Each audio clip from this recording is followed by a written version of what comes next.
Hi welcome to physics दुनिया।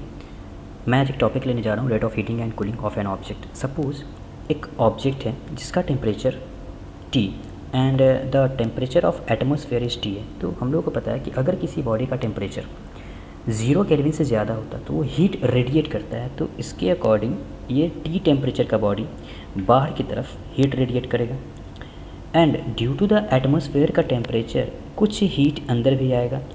तो इसका जो नेट फ्लो ऑफ हीट रहेगा dQ/dt दैट विल बी, अपने को रेडिएशन का फॉर्मूला पता है, E sigma A T⁴, where E is emissivity, sigma is Stefan's constant, A is area and T is the temperature. तो पावर 4 के according temperature heat को radiate करता है कोई body. So dQ/dt will be E sigma A T⁴ minus TA⁴, क्योंकि T⁴ अपने temperature के according heat radiate कर रहा है, TA के अकॉर्डिंग हीट आ रहा है। So this will be the final equation and here I am writing minus sign, because जब कोई हीट फ्लो होता है किसी ऑब्जेक्ट से तो उसका जो टेम्परेचर है वो डिक्रीज होता है, दैट्स वाई यहाँ पे एक माइनस साइन यहाँ पे लगाया गया। ओके, अब यहाँ पे Q अपने को फॉर्मूला पता है कंडक्शन, हीट कंडक्शन का, Q equal to MS delta T। So यहाँ पे हम लोग लिख सकते हैं क्या, MS dt अपॉन dt। यहाँ पे जो ऊपर में न्यूमरेटर में जो dt है दैट इज़ द टेम्परेचर का डिफरेंस एंड जो डिनोमिनेटर में जो है वो है टाइम का डिफरेंस। सो यहाँ पे E sigma A T⁴ minus TA⁴। Okay, so dt/dt we can write as minus E sigma A upon MS। अब इस T⁴ माइनस TA⁴ को इस तरीके से ब्रेक करेंगे, जैसे स्क्वायर का स्क्वायर, T² माइनस TA² का स्क्वायर, मतलब A² माइनस B² के फॉर्म में आएगा। So that will be A² plus B² minus bracket T² minus TA²। सो वो स्क्वायर को भी फिर से हम लोग ब्रेक करके लिख सकते क्या, T plus TA and T minus TA।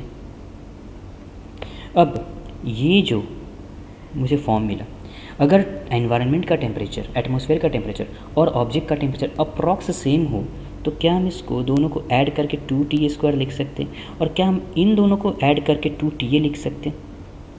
Okay, बिल्कुल लिख सकते हैं। तो इसके बाद का जो फॉर्म बनेगा, इसके बाद का जो फॉर्मूला बनेगा that will be dt minus E sigma A upon MS into 2 into 2 4 TA³ T minus TA।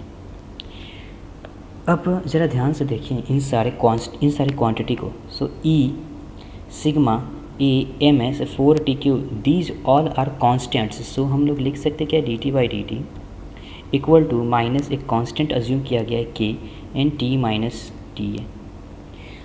This is the very important equation. Okay, very important equation या फार्मूला जो बोल दें, वेरी इंपॉर्टेंट फार्मूला। तो अब अगर मुझे जैसे एक क्वेश्चन मैं यहाँ पे डिस्प्ले करने वाला हूँ, लाइक अगर किसी ऑब्जेक्ट का टेम्परेचर 45 डिग्री था, 5 मिनट में वो 40 डिग्री हो गया। ओके, और उसका टेम्परेचर अगेन 8 मिनट्स में, यहाँ पे दिख रहा होगा, अगेन 8 मिनट्स में वो 35 डिग्री हो जाता है। तो सराउंडिंग का टेम्परेचर क्या होगा? तो हम लोगों ने अभी भी जो डिराइव किया ना, ये उसी पे बेस्ड है। जैसे अभी भी क्या डिराइव किया हम लोगों ने, like dt/dt is equal to the minus K T minus atmosphere का टेम्परेचर। ओके, सो यहाँ पे dt क्या रिप्रेजेंट कर रहा है, dt रिप्रेजेंट कर रहा है टेम्परेचर में डिफरेंस। ओके, टेम्परेचर में डिफरेंस। तो हम लोग लिख सकते क्या, जैसे यहाँ पे अगर मान लीजिए एक ऑब्जेक्ट है, temperature of outside environment is T और इसका टेम्परेचर T1 से T2 हो गया, final temperature is T2, initial is T1। So हम लोग लिख सकते हैं क्या, T1 माइनस T2 change in temperature upon time equal to minus K। Okay, minus K and this T we can write as the T average.